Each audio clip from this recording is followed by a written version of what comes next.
What's going on, everybody? Welcome to Wednesday's edition of Murph's Boston Sports Talk. I am your host, James Murphy, and welcome to today's episode. It is gorgeous outside. It is beautiful. The draft is just a mere 1 day away, and I am super duper excited for that. We have so much to discuss in regards to the draft, but we do have a couple other topics that I want to address. But first, I do need to remind you of two things. One, just to remind you again about the scheduling for Murph's Boston Sports Talk this coming week. Obviously, today being Wednesday, April 28th, is episode 47, which is airing and being released per usual on its intended release day of Wednesday. However, there is no Friday episode 48 for this week. No episode this week because of the draft on Thursday. And that being said, I must remind you yet again of the draft special that I'm live streaming on YouTube. It's going to be so fun. It's going to be incredible to be live, to go over the draft in person with you, supporting me, with you, chatting with me, talking to me, discussing, debating, and all that good stuff while we're live on YouTube. So Thursday's draft special is going to kind of replace episode 48 that would be being released on Friday. However, the live stream from the draft on Thursday, I will upload to all those audio platforms, not as an episode, but just as a form of content for you to listen to if you're not able to catch the live stream. So with that being said, I do want to keep you updated and aware of the small changes to the schedule this coming week as we approach the draft and obviously as Friday comes around. But moving to Boston sports, I do want to talk about the Bruins because the Bruins played a very impressive game last night, and I can't overshadow how massive of a game that was for them. First, the score. They won 3-1 against the Pittsburgh Penguins in Pittsburgh, closing out their little 2-game series down in Pennsylvania. Winning 3-1 after losing 1-0 a couple days ago, a great bounce-back win. But more important, they were on a 2-game losing streak. However, that did not stop them. They were still able to come around and win yesterday, who at the time, the Penguins were in first place of the East Division, who have now dropped back to the second, but still nonetheless, A, a team better than you, and B, you're in a foreign arena, you're in someone else's building, so just kind of going in there, being able to salvage a win, splitting the series, walking away with 2 points, so the game not going into overtime where the Penguins get a pity point, you're able to close that gap just a little bit more, and like I did mention, you're coming off a 2-game losing streak, so you weren't collapsing under pressure. You weren't letting the 2-in-a-row losses get ahead of you and ultimately, affecting you in this game. Couple points I want to pull away from this game. We saw goals from Brad Marchand, David Krejci, and Taylor Hall. I'm really loving the Bruins offensive units, basically 1 through 3 at this point. Fourth line is coming around slowly, as is the third. The third has gotten a little bit better here and there with Jake DeBrusk now on that line.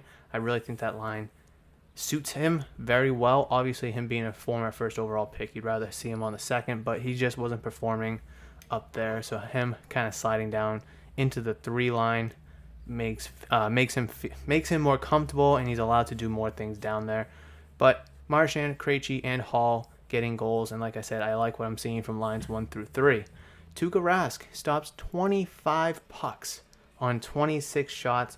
He did lose his shootout, which he had basically the majority of the game, but he did lose it with around 2.5 minutes or so left in the game. A little disappointing, but it was an absolute snipe shot. There's nothing you can do about it. Just went right by you. It's, like I said, nothing you can do about a great shot. As I did mention, it was good to see them bounce back in a tough arena against a tough team after losing 2 straight. Oftentimes, you'll see a team can lose a couple and collapse and not bounce back.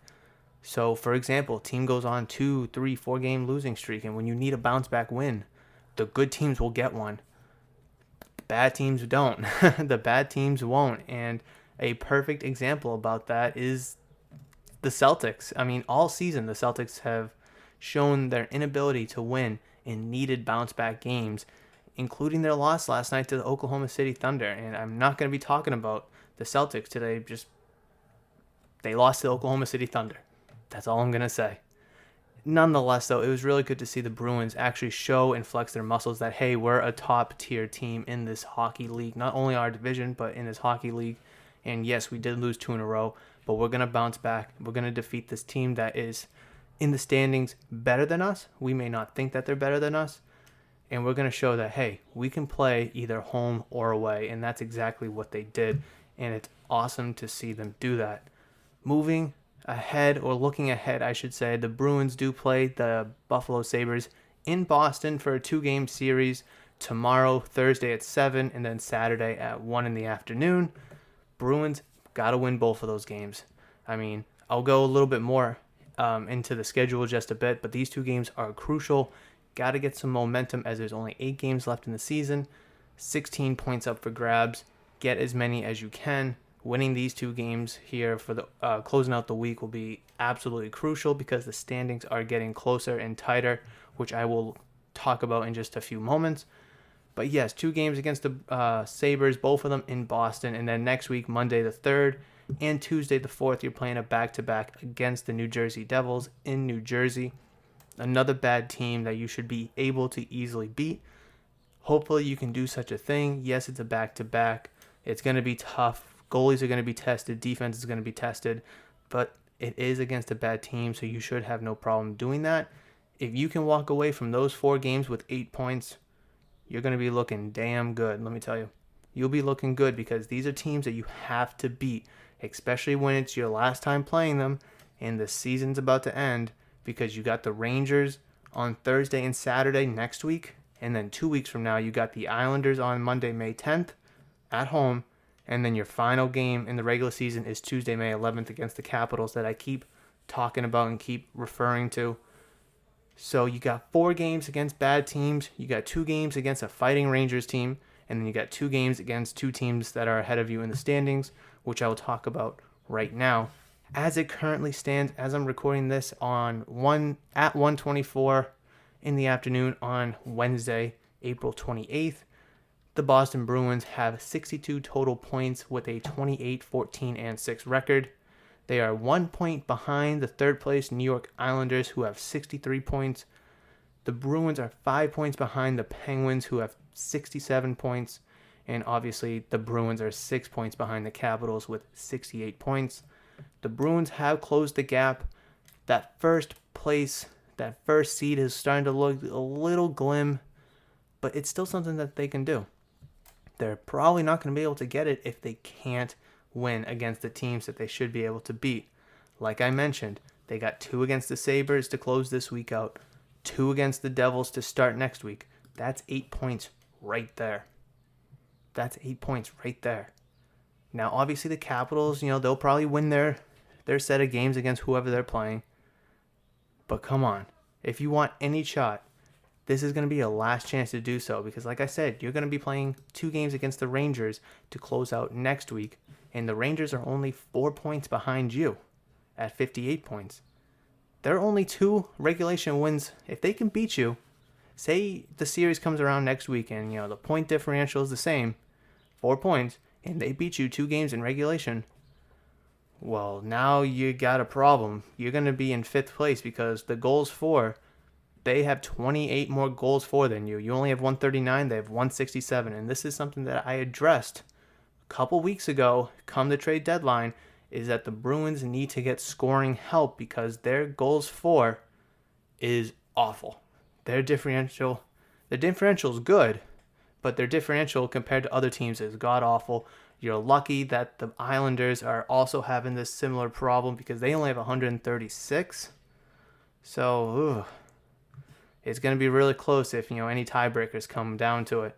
But as it stands right now, you're 4 points above the Rangers.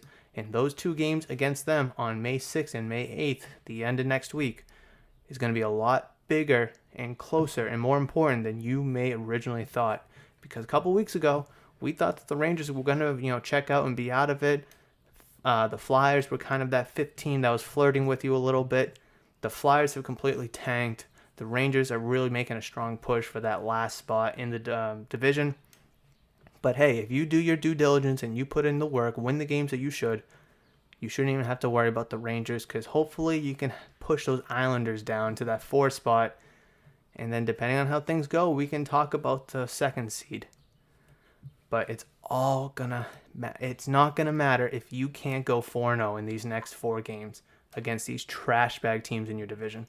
I mentioned this a couple last week, I believe, is you played 2 less games against the entire division at one point, and basically throughout the majority of the season, games got canceled because of COVID and whatnot, and those 2 games were being made up with 1 against the Sabres and 1 against the Devils. Earlier in the season, if those games weren't canceled, it might be tougher competition because those teams may have thought they had a long shot to be competitive. Obviously, as the season portrayed and played out, that competitive mindset for both of those teams has significantly faded, and they don't really care about the season anymore. They just kind of want to get the season done with, and I don't blame them, and that's why you need to take advantage of them. You need to go 4-0 against these 2 teams in these 4 games if you want to have any hope to be competitive for a top 2 seed in your division. Because like I said, you're going to have 2 games against the Rangers the end of next week, and then the start of the week after, the Islanders at home and the Capitals in Washington. Going to be a tough 2 games to close out the season, but that's just how it is. That's just how it is. I have strong faith that the Bruins can go 4-0. I really think they could. 2 games against the Rangers, maybe split. And then those 2 games against the Islanders and Capitals, who knows? Who knows? All in all, let's just look at the next 6 games. 2 against the Sabres, 2 against the Devils, 2 against the Rangers. Those 6 games, if they can go 5-1, I'll take it and I'll feel confident. I'll feel good if they can go 5-1. Those 2 games against the Islanders and the Capitals, 1 in each, I don't know. We're just going to have to see what the standings look like come then because, they may need 2 points, they may need 3 points, they may need 4 points. We don't know. Heck, if we're lucky enough, we might only need 1 point. But we're just going to have to wait and see. We're going to have to wait and see how the season and the rest of the standings kind of fall into place. So one last time, just to remind you, Capitals top of your division, 68 points. Penguins in second with 67. Islanders 63 at third. Your Boston Bruins 62 in 4th place, that last spot in the division. And then the Rangers flirting with you in the 5 spot with 58 total points. That's going to be it for your little Bruins segment. I love talking about the Bruins to start off the show. It just really puts me in a good mood. They've been playing so well. They're 7-3 in their last 10, obviously on a 1-game winning streak, just losing 2 in a row recently. I'm looking forward to the end of the regular season for the Bruins. It's going to be a great push to the playoffs. I'm so excited, and I know you are too.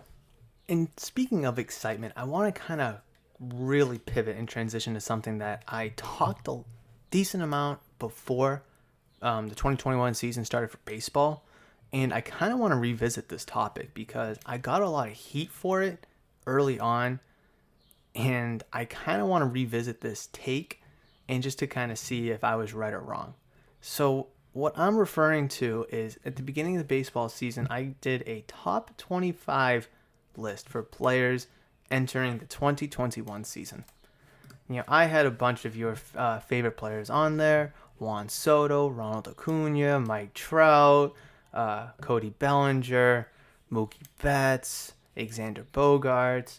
But one player I left, and going back to that, some of them have really proven that they're a top 25 player, and some players on that list have been question marks, no doubt. I mean, no list is perfect. But one player I left off that list was New York Yankees infielder DJ LeMahieu. Okay? I left him off my top 25 players list before the start of the 21 season, and here's why. I have a few reasons why. No order, just some reasons. 2020 stats, so last year's stats, the COVID shortened season, those stats are inflated due to the shortened season. Now, I'm not going to disregard them and say that they don't count. I'm just saying the dude had a 364 batting average in 195 at-bats, where he only got 71 hits. Now, that's fantastic for a 2-month stretch or a 60-game stretch, absolutely. But over the course of the season, is that ultimately going to hold up? I don't know. I don't think so. I mean, we've seen hitters before hit 240, 250, 260, heck, even 270. But I don't know, in today's day and age, batting average isn't really one of those things that holds a lot of value. It does, but it's not what players strive for. DJ LeMahieu, on the other hand, is one of those players that does hit a relatively high average. I mean, in his career, his career average is 304. Very good. In 2016, he led the league with a 348 average. All right, so he can hit. I'm not saying he can't, but 364 he played 50 games, but in a 60-game regular season, it just seems very inflated. Yes, he was in the MVP discussion, but I mean, 10 home runs, 27 RBIs, 364 average, 421 on-base percentage. They're good for the circumstances, don't get me wrong, but like I said, I just think that's kind of a little inflated. Another reason is he was projected to regress this year. So in terms of regression, there was a lot of statistics for DJ LeMahieu that projected his 21 season where he was going to regress a lot. Average was going to be around just a little below 300. Home runs were going to be like the upper teens, I believe. RBIs, I think like 70s or 80s. So I took that in comparison to his last full regular season, which was his first season with the Yankees back in 2019, where he had 26 home runs, 102 RBIs, and a 327 average. If I took that sample size, and that was in 145 games, by the way, if I took that sample size and used that to outlook 2021, then okay, he would probably fit in there. But we do have 2020 stats to go off of, albeit shortened regular season statistics. Everything has to go into the equation, right? And then lastly, he's on the wrong side of 30. Baseball doesn't really affect a lot of people over 30. I mean, pitchers can pitch over 30 into their mid-30s, heck, even into the late 30s. Hitters can always hit. Fielding is probably the one thing that really kind of takes a player back. Obviously, it's not like football where if you're a quarterback, you can play up into your late 30s, hell, even into your 40s. Basketball doesn't really happen. Hockey, you see players in their mid-40s all the time. But baseball, positionally, it's tricky. It's very tricky because one injury, you're done. Look at Dustin Pedroia. One injury, done. I mean, back in 2004, Nomar Garciaparra, he injured his hamstring, I believe it was, and he was never the same player after we traded him. It just happens. It just happens to players that are around this age. Next thing you know, next year, DJ LeMahieu could completely suck, and we'll never hear from the guy again. That's just how baseball works. And then my last point of why I left him off my list is the Yankees lineup entering 2021 is loaded. Stanton, Judge, Torres, LeMahieu himself, Gary Sanchez, Aaron Hicks, good guys in their lineup. So RBIs are always available out there for him to drive in. Plus, he's playing in a small stadium. Yankee Stadium is known to be a hitter's park due to the short right field porch. Yes, he is a righty, but left field isn't all that much deeper. So smaller park, more home runs. Those are all the reasons why I think that DJ LeMahieu wasn't going to be a top 25 player in 2021. So just to recap, 2020 stats are inflated due to COVID season. He was projected to regress in 21, wrong side of 30, and that Yankees lineup entering 21 is loaded, so RBIs are always available, plus he plays in a small stadium, being Yankee Stadium. After a month, we are just about a full month into the 21 regular season. So let's take a look at his current statistics to see if I was right or wrong about leaving DJ LeMahieu off my top 25 list that I released before the start of the 2021 season. Alrighty, let's see. So age 32, he has played in 21 games so far with 95 plate appearances and 84 at-bats. So he has walked 11 times. He has scored 11 runs with 22 hits, 5 doubles, no triples, 1 home run, and 6 RBIs. No stolen bases and no caught stealing attempts. 16 strikeouts, like I mentioned, the 11 walks, and all of that calculated up is a 262 batting average where his on-base percentage is 347, his slugging is 357, and his on-base plus slugging, if you didn't do the math, is 705. Do you need anything else? Let me just recap. 1 home run, 6 RBIs, a 262 batting average, and 84 at-bats for 21 games played. Now, let's just see how many total games the Yankees have played. Because if I remember correctly, they haven't had any games canceled or postponed due to COVID or maybe weather. They've played 23 games, 23 ball games, and DJ LeMahieu has played in 21 of them. And in those 21 games, he has 1 home run, 6 RBIs, and a 262 batting average. Now, to be fair, I just calculated all of baseball's average batting average, right? That's a little mouthful right there. So 30 teams, I took 30 batting averages from the combined... Okay, so let me break this down slowly. So picture every possible batting average that's out there for a team from eligible hitters. Combine that up. Whatever that average is, that's team 1. Do that for all 30 teams. Then I took whatever that number was, added it all up, and then divided it by 30, and I got a league batting average of .232. So the average batting average in all of baseball right now is .232, excuse me. So DJ LeMahieu is better than the average hitter in the major leagues. I will give him that. But where will we find the Yankees' average in baseball as it stands right now? If we scroll all the way down to 28th, we will find the Yankees with an average of .210, so .210 average batting average for their whole team. So DJ LeMahieu is performing better than his average teammates. We'll have to give him credit there. But, like I mentioned, if we look at it, the grand scheme of things, into what I was given heat for at the beginning of the season, as it stands right now, is DJ LeMahieu a top 25 player in baseball? I'm going to say no. Now, granted, we're only 1 month into the season, and a lot of things can change. You know, you go on a little hitting streak. You go on a little cold streak where you go 1 for 20 or whatever. Things could drastically change for the good or for the worse. Yankees haven't started off all that good. They have won a few games here as of late. They did go on a nice little losing streak earlier on.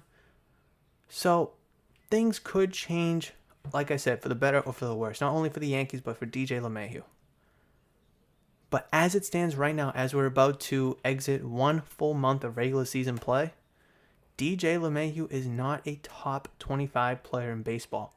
If we want to look back at his quote-unquote MVP caliber season in 2020, well, he played 50 games in that year, where he's played 21 thus far in 2021, so roughly halfway through, and he's not even close to the statistics that he put up last year. Not even close. So, going back to the reasons why I left him off my list. 2020 stats are inflated due to the shortened season. Potentially, I mean, that's obviously very hard to judge, but just given the generic and the generalization of a long season, high averages tend to not hold. That's just a fact. He was projected to regress this year, and so far he has regressed. He is 32 years old, and he's on the wrong side of 30. Obviously, you want to be in your 20s and not in your 30s. Generally speaking, that's what teams look for, but obviously players are really good into their low 30s, even in their mid 30s. But you have to be really, really good. Like Nelson Cruz, he's like 38, 39 years old, and he's still cranking 40 home runs, generally speaking, and still hitting well over 300. I don't know how good he's doing this year because I haven't looked it up, but he's just one example. Yankees lineup is loaded. Well, to start the year it was, but as we look at it after a month, not so much because their combined average is only 210. It's only 210. So regardless of what kind of stadium they're playing in, whether it's a pitcher's park or a hitter's park, 210 ain't going to cut it and ain't going to make it, right? 262 for DJ LeMahieu is actually probably like 380 if you're going to compare it to the rest of the Yankees. 262 is the new 380 down in New York, all things considered. So after the end of 1 month, no, DJ LeMahieu is not a top 25 baseball player. Therefore, my prediction at the beginning of the season was correct, and all the haters can go pound sand and cry me a river apologizing that I'm smarter than them at baseball. But this could change. I'm not going to do this a monthly thing. Don't get me wrong. I'll probably relook at it at the end of the season. But this could change come 2 months, 3 months into the season. The season's still young. He's only played 21 games. The team in total has only played 23. There's 162 games total to play. We're just going to have to wait and see with that. But like I said, I'm going to say it again. As of now, I was correct. He is not a top 25 baseball player. Moving on to top 5. Well, I go from top 25 to top 5. See that transition I did there? You see that? I don't know. It might have sucked. If it sucked, I'm sorry. Let me know. Reach out to me on social media at Murph's Boston ST. At Murph's _Boston ST. I caught myself there. Or comment down in the comment section if you're watching on YouTube. If it was good, let me know. Anyways.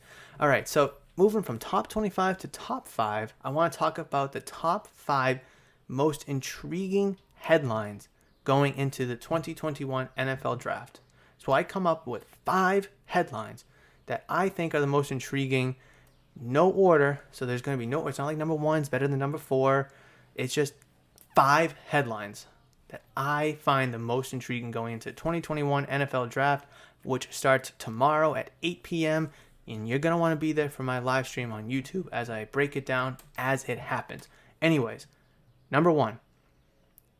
Do the Bengals pick Jamar Chase, wide receiver out of LSU, or Penei Sewell, left tackle, or more than likely left tackle out of Oregon? Do the Bengals give Joe Burrow his wide receiver from LSU, where they both shined immensely and beautifully, or do they give Joe Burrow protection so he doesn't get another injury, period, no matter what it is? Because last year he tore his ACL after a pretty solid rookie campaign, tore his ACL, didn't see him for the rest of the season. Obviously, he's coming back healthier, hopefully better. Now, you can have this mindset a couple different ways. 1, it's an offensive league. You give the guy his weapon. You get a tackle in the second round because tackles are deep. Then again, you can look at it the other side. Give Burrow the best guy available to protect him, and you go address your offensive needs later in the draft, where wide receiver is also a deep draft class this year, probably the deepest class out of all the positions, and go get him more support down the line. Me personally, I have the Bengals taking Jamar Chase on my mock draft that I released last episode on Monday. I think that's just going to be where they're going to go. They're going to want to make this guy so happy in Cincinnati. They're going to try to reunite him. They already have chemistry. They already have a spark together. They both shined at LSU, so bringing them both here in the NFL to play together, you would think that they would both shine on the next level. Could be very true. Also, it's very hard to determine if college play will transfer over to NFL play, especially for Jamar Chase, who opted out of last season due to COVID, and also for Joe Burrow, only playing a half a year due to his torn ACL injury. Going to be extremely intriguing and going to be super interesting to see what the Bengals do there. But it's ultimately, it could really go either way, and I think it's only going to be one of these two guys. If Kyle Pitts is there, say the Falcons pass up on Kyle Pitts, throw him into the mix, but I'm a strong believer that the Falcons will pick him up. But that is neither here nor there. Number 2, the 49ers. Who did they pick at quarterback? Right now, it seems like it's going to be between Mac Jones and Trey Lance. Early on, it seemed like it was really heavily about Mac Jones. A lot of mock drafts lately. A lot of people are saying that Trey Lance has really taken the 49ers by storm, and it's given, them problems. It's given the team problems on who they're going to take at that spot at number 3. Keep in mind, the 49ers did trade up to number 3. They were at 12, and they sent Miami a boatload of picks in order to move up to number 3. So they better get this pick right. And I'll talk about this later on in the episode. But whether they pick Mac Jones or Trey Lance, they better pick the right guy. And regardless of which guy they pick, what about Jimmy Garoppolo, Jimmy G? A lot of rumors tie Jimmy G and the 49ers, making a trade with New England. What is that trade going to look like? I'm also hearing that the trade market for Jimmy G isn't all that good. So the 49ers just going to have to, screw it. 3rd round, 4th round pick. Just get the money off our books. Have the guy. We'll have our guy that we just drafted. It's going to be really interesting because you really thought Jimmy Garoppolo was going to be the guy in San Francisco, but it seems like Kyle Shanahan and John Lynch are just done with him. Number 3, do the Broncos address their defensive needs, specifically at cornerback, or do they draft a quarterback to compete with Drew Lock? A lot of mock drafts have the Broncos either taking a quarterback, whether it's the 4th or the 5th guy remaining out of the top 5, or taking the first cornerback off the board, whether it's Patrick Surtain, J.C. Horn. Which direction do they go? They could try to bolster their defense and go with a cornerback to obviously help shut down, the passing attacks in the AFC. Mahomes, Hebert, Ben Roethlisberger's coming back. Cleveland Browns, have a good team over there. The Titans, call it for what they are, but they can sling it a little bit. Or do they bring in a quarterback to compete with Drew Lock? Now, Drew Lock has been up and down in terms of play, performance, skills, but he's also been injured as well. Now, oftentimes we'll see teams draft a quarterback in the 2nd, 3rd, 4th round to bring in competition for their current starter. But if you're going to draft a quarterback to give your current starter competition, I feel like that would be a later pick, not a 1st round, 9th overall pick. I feel like that whichever quarterback they choose, if they choose one, so whichever quarterback falls to them, and if they do choose one, it's probably for long terms. Like they may have Drew Lock be the quarterback, the guy this year, and then move on from him next year to the guy that they draft this year. If they do, that's an option. But if they're happy and satisfied with Drew Lock, they can go cornerback. I just think when you're in a division with Patrick Mahomes, Justin Herbert, and Derek Carr, Drew Lock is the 4th guy in that group of 4. And Drew Lock's not going to be enough. He's not going to be enough to compete in that difficult AFC West because you have to anticipate the Chargers are going to get better. Obviously, they're probably going to draft an offensive lineman, specifically tackle, to protect Hebert. You would have to anticipate the Raiders are going to try to do some things to be competitive. They may not make the playoffs, but, they're always a good competitive team, very unpredictable team. But then there's the Broncos, who were once really good when you had Peyton Manning, but now, ever since he retired, you've been looking for the next guy. It's going to be interesting to see what they do there, because I don't see them trading up or down. And 9 is going to be where they pick, so what the Broncos do is going to be quite intriguing. Number 4, will we see a running back drafted in the 1st round? A running back has been drafted in the 1st round every year since 2015, where we saw Todd Gurley, Melvin Gordon, Ezekiel Elliott, Leonard Fournette, Christian McCaffrey, Saquon Barkley, Rashard Penny, Josh Jacobs, and Clyde Edwards-Helaire, which is a total of 9 running backs drafted in the 1st round since 2015. Majority of them have panned out. You can say what you want about Rashard Penny. Clyde Edwards-Helaire had a good start to last year. Kind of faded a little bit when, Leonard Fournette started off really hot, then kind of sizzled in Jacksonville, rejuvenated himself down in Tampa. Ezekiel Elliott's been feasting. Todd Gurley's been really good. Melvin Gordon's proven himself. Christian McCaffrey is probably the best running back in the league. Saquon Barkley is going to say something about that. And Josh Jacobs has been extremely solid. So generally speaking, 1st round running backs do really good. And all 9 of them have either been drafted early in the draft, the middle of the draft, or in the late draft. So it's not like the running backs have just been early picks. So if you don't get a top 10 running back, or pick a running back with your top 10, anyone else is going to be bad. They've all been across the first round, so either you get one early, in the middle, or the late round of the first round. Doesn't matter. Generally speaking, a first-round running back does perform very well. But on the other side of the token, running backs generally have poor value in the first round. All right? Although we've recently seen top-tier running backs drafted in the first round, evaluators, scouts, and analysts have poorly valued them in the first round. Mel Kiper Jr. of ESPN thinks no running back is worth the first-round pick. I mean, I don't know. You look at a couple of these guys and you look back to when and where they were drafted and you say they're a top 5 talent. They got to go in the top 5. But nonetheless, there are 2 running backs that we could see potentially sneak into the first round, and that's Alabama's Najee Harris and Clemson Travis Etienne. Me personally, I could see it both ways. I could see both of them going in the first round. I could see none of them going in the first round. It all kind of depends on what teams want to do and how they value these guys. If they don't go in the first round, you damn better expect them to go early in the second round, because that's a great spot for running backs to be selected. Early second round is because they have that first round talent, but your team has other needs that need to be addressed with that first round pick. So come the second round, it's like, boom, we have to take them because that talent is there. They have the talent to be first round picks, but running backs generally throughout the NFL is a deep position where you can find serviceable running backs just about anywhere. Anywhere. So why waste a high draft pick on one? So Najee Harris could potentially go to Pittsburgh. A lot of people are talking about the Steelers taking him at 24.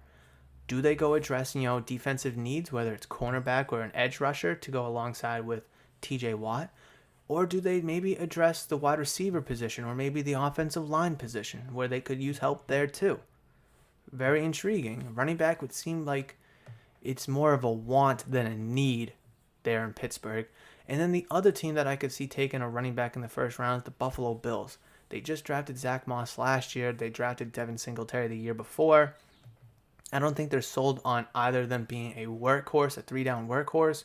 So you could see maybe if Najee Harris doesn't go to Pittsburgh, them take Najee Harris. Or maybe if Harris does go in the first round to whoever, them draft Travis Etienne. It could really go either way. Buffalo's a really solid team, but you could also see them address other needs for their team. And then if neither of them go in the first round, I certainly would expect the Jacksonville Jaguars, the first pick in the second round, to take Travis Etienne, regardless if Najee Harris is on the board, because that connection between Trevor Lawrence and Etienne, that Clemson connection, is going to be very strong, and it's going to be very valuable for Urban Meyer down in Jacksonville to take advantage of. Then, who knows where running back could fall? You could see 2 running backs go in the first 2 picks on day 2.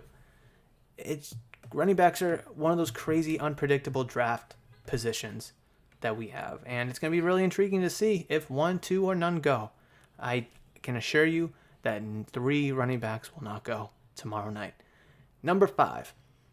Will the Patriots move up in the draft to draft a quarterback of the future? Right now, the Patriots hold the 15th pick in the NFL draft tomorrow night. A lot of rumors are swirling that the Patriots are going to move up to number 4 with the Falcons, number 7 with the Lions, number 8 with the Panthers, number 10 with the Cowboys. You have no idea what they're going to do. The beginning of this offseason, we never thought Bill Belichick would spend $150 million in guaranteed money. Then he does. Bill Belichick's never traded up in the draft to go draft somebody, but we could see that absolutely happening. If 3 quarterbacks go in the first 3 picks, which it's more likely going to be, say, just argument's sake, Trey Lance and Justin Fields fall to 7, could you see Belichick move up with the Detroit Lions, who are desperately needing draft capital to help rebuild? That is definitely on the table. Cowboys are a really solid team as it stands. You could see a swap there where the Cowboys, move back a little bit. Still able to possibly get a cornerback, get other draft capital to really build that team, because they're going to want to be in contention for the NFC East. Then you could see Bill Belichick not do anything at all and draft a defensive player. With that 15th overall pick, it's just going to be a complete question mark. All 5 of these topics that I just mentioned are all so intriguing in their own right. Like I said, that list was in no order of what I think is the most intriguing compared to the least intriguing. It's just these are headlines that going into tomorrow's draft are going to be something worth talking about once they unfold. But moving from top 5 intriguing headlines, I do want to talk about top 5 teams that need to win the first round. Again, this list is in no order, but these are 5 teams that I feel need to come out of the first round. So after Thursday's over, with a win in their back pocket. So whether it's making a move to move up and drafting their guy, moving back, getting more assets, but still drafting their guy, or just having someone fall to them, and surprisingly, and then they go take the guy that they ultimately wanted. These are the 5 teams that I feel need to get a win. Number 1, the San Francisco 49ers. I talked about them in my intriguing headlines, how they moved up, which quarterback do they take? Well, they traded up, giving Miami this year's first and 2 future firsts, along with other stuff, in an absolute haul to move up to number 3 in Thursday's draft. They need to make the right selection, whether it's Trey Lance, Mac Jones, or if you want to throw Justin Fields back in there, whoever it is, it has to be the right guy. When we look back on this draft in 3, 4, 5 years, the guy they pick has to be the best one out of that group. Because when we look at this draft class from 5 years ago, we should see, and we're probably expecting, Trevor Lawrence and Zach Wilson to both be better than whoever they pick at 3. But whoever they pick at 3, the 49ers, need to make the correct selection out of the group of 3 quarterbacks that's available. And if they don't take a quarterback for whatever reason, it's a loss. It's just a loss. Number 2, Cincinnati Bengals. I also talked about them in an intriguing headline. Do they choose to either protect their franchise quarterback or give him a weapon? Do they protect him with Penei Sewell, or do they give him a weapon in Jamar Chase? I feel like it's only one out of those 2 guys that they're going to pick. Like I said, Kyle Pitts could fall to them at number 5. I highly doubt it. I think the Falcons will take him. Could the Falcons move back, and trade with the Patriots or another team? Potentially, but I don't know if the Falcons want to lose out on a Kyle Pitts, super athlete, super talented, generational tight end. Could it happen maybe where that team moves up, drafts a quarterback at 4, and now Kyle Pitts falls to the Bengals? At that point, I think they should take the Bengals because,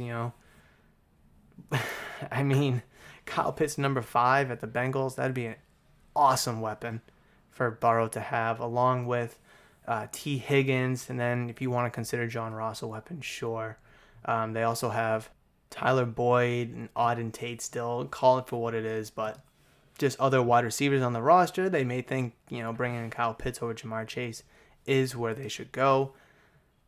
We're just gonna have to wait and see. I mean, but regardless who they pick, the Bengals, whether it's Jamar Chase or Penei Sewell, they need to make the right selection. You can't pick Chase and he'd be a bust, and you can't pick Sewell and he stinks. You have to pick the right guy. Number 3, New England Patriots, making the right decision and either giving your franchise a future quarterback or building the team for this year with a defensive player. I think if you go defense with 15, you're going for this year. If you go trade up for a quarterback, or say, Fields or whoever falls to you at 15, which I highly doubt it, and I want to bring an article up really quickly, but give me a second. Whether you trade up for a quarterback or if you stay pat at 15 and go defense, you have to make that right decision. Either play for this year, which a defensive player, if you draft one at 15, would do, or you got to plan for future years, in which trading up and drafting a quarterback would do. Now, the article that I kind of alluded to is one from Mel Kiper Jr. I love referring to him. I love his stuff. And he is a draft expert over at ESPN. And I kind of want to just touch upon something that he mentioned in a segment on ESPN. And I think it's super interesting to discuss. So Mel Kiper Jr. quotes, "What they need to do," in regards to the Patriots, "what they need to do is go up and get Justin Fields. If he's there at 7, the Detroit Lions could be a team looking to move down. If I'm New England, I'm sitting at 15. No quarterback is falling in your lap. You're not going to be that lucky or that fortunate. You've got to go get them. I'm going to be very surprised if they weren't aggressive on draft day Thursday and go get that quarterback. Now, being aggressive on draft day is something that Belichick's never done. On the other side of things, Belichick's never been aggressive in free agency either. And look what he did just a month ago. Okay, he went out and spent millions and millions of dollars in guaranteed money. So going out and trading up to draft a quarterback is something he's never done, something he's never had to do, but something he absolutely could potentially do. And I think he will. I think he should.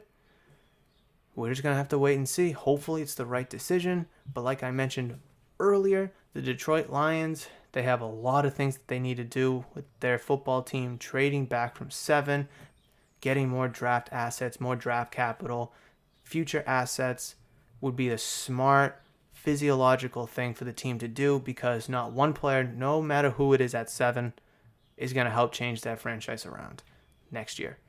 Number 4, I just talked about the Detroit Lions, but they have so many needs on both sides of the ball.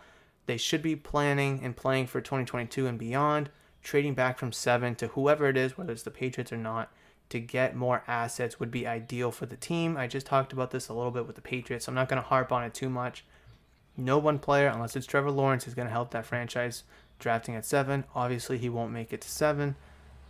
I just think trading back, getting more assets, going and getting a guy that won't only help you for this year, but for years to come, along with the other assets you would acquire in that trade for just this year and the years after, is the ideal plan for the Detroit Lions, who lost a lot in free agency recently and who seriously need to take a look at themselves in the mirror, because 1-15 is definitely on the table for them, and I don't know which team they're going to beat. Number 5, the New York Giants. This one is a spicy take. I've heard nothing through the grapevine, through the Twitter world, or nothing about the Giants moving up nor down. It looks like they're going to stay pat at number 11. So, do they move to give Jones another receiving threat? Do they take the third wide receiver between Chase, Waddle, and Smith? Maybe. Do they choose to protect Jones and maybe get an offensive lineman, whether it's, Slater if he's there, or going up to grab someone else that they may like? Maybe. Do they address the cornerback position? Maybe get Patrick Surtain or J.C. Horn, whoever's available, if, Dallas probably will pick one. So whoever's left out of the two, do they go cornerback? Maybe. All 3 of those options are all possible and viable for the New York Giants. This is a team that was on the cusp of the playoffs last year. Granted, they were in the abysmal NFC East. But still, they were right there, so close to the playoffs. And once a team's in the playoffs, anything can happen. But they were so close to the playoffs, so they just need a couple more pieces to potentially get in or get themselves back into the playoffs. The New York Giants are a team and management that has taken a lot of heat in recent years for questionable draft selections. They need to win back the fans on Thursday night. A couple years ago, they take Daniel Jones, and fans booed him because they didn't want to move on from Eli. They thought Dwayne Haskins was better.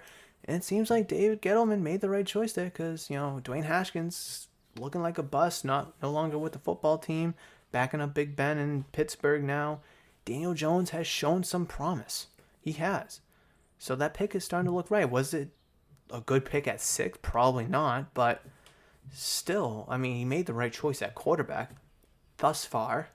But still, generally speaking, it is a very strong-hearted fan base, very loyal and passionate fan base. And the Giants, whatever they decide to choose, wide receiver, offensive line, or cornerback, they need to make the right pick to win back their fans on Thursday night. Those are my top 5 teams that need to win the first round. Like I said, no order, just 5 teams that I feel need to win the first round on Thursday night, tomorrow night, for the first round of the 2021 NFL Draft. And before I close out this episode of Murph's Boston Sports Talk, I do want to remind you yet again that there will be no Friday episode, as the draft special on YouTube will kind of take place for that, as I will upload a audio version of the live stream to all of the audio platforms that I am on, to your preferred listening platform. You can hear the YouTube live stream special if you're not able to tune in tomorrow on draft night. And speaking of tomorrow's live stream, I do hope to see you there. I hope that you can tune in with me, whether to watch your favorite team select, watch just the Patriots select, or be with me throughout the whole thing. I will be live from 8 p.m. all the way to the Patriots selection at whether it's 15, where they currently are, whether they move up, or whether they move down, which I hope they don't do. But draft starts at 8 p.m. when I'll go live. The Patriots are slated and expected, as it stands right now, to pick at 15, and that pick 15 should be roughly around 10:30 p.m. Eastern time, my local time here in New England. I'm so looking forward to it. If you can just pop in, say hi, and pop out, that's fine. If you want to stay for the whole thing, that's great. Just watch your own team or just the Patriots. I'm all for it. I'll be there, and I look forward to seeing you there as well. In addition, I didn't say this at the top, but I'll say this now. I am doing a giveaway on the live stream where one lucky person will win an Amazon gift card. All you have to do these two simple things in order to enter for free, is to be subscribed to the channel and to comment something in regards to the 2021 NFL Draft. It could literally be anything. I mentioned and gave the example last episode on Monday. Oh, I hope Trevor Lawrence is the number one pick. As long as you're subscribed, there's your entry. You could say that, oh, the Patriots, they need this, this, and that. As long as you're subscribed, there's your entry. It could be something completely bizarre, like, oh, Trevor Lawrence is going to fall to the Patriots at 15. Well, as long as you're subscribed, that counts as a free entry. So literally anything in regards to the 2021 draft tomorrow, and as long as you're subscribed, that entry will count towards a free Amazon gift card giveaway. I'm so excited to run this. I'm looking forward to the draft and the draft special, plus being able to interact with you tomorrow night. With all that being said, I'm really looking forward to tomorrow. I can't wait for the draft. I hope to see you there. But until then, as always, I love you guys, and I will see you